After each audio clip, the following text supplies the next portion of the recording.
Street-level individual drug suspect arestado naman sa bypass operation sa Rosales, Pangasinan. May nakuhan 227,000 pesos na laga ng shabu. Detalye mula kay Freddy Fajardo, Aris 38. Masantos siya kawasan at Chukamin sa ating mga kababayan dyan sa Pangasinan, Freddy.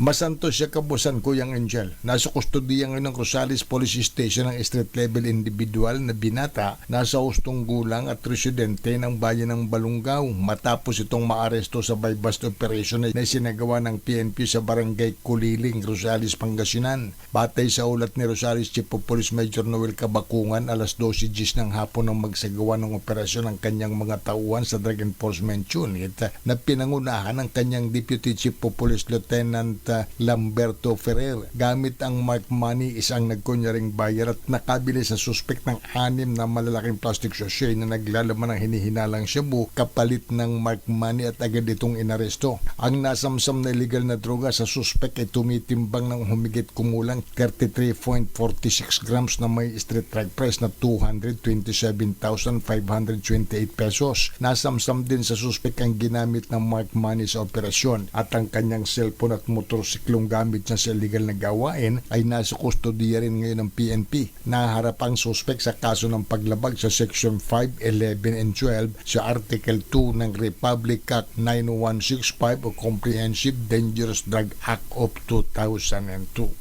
Mula sa Action Radio Pangasinan, ito si Freddy Fajardo, Aris 38, nag-uulat para sa DCRH, una sa Pilipinas, una sa Pilipinas. Maraming salamat, Freddy.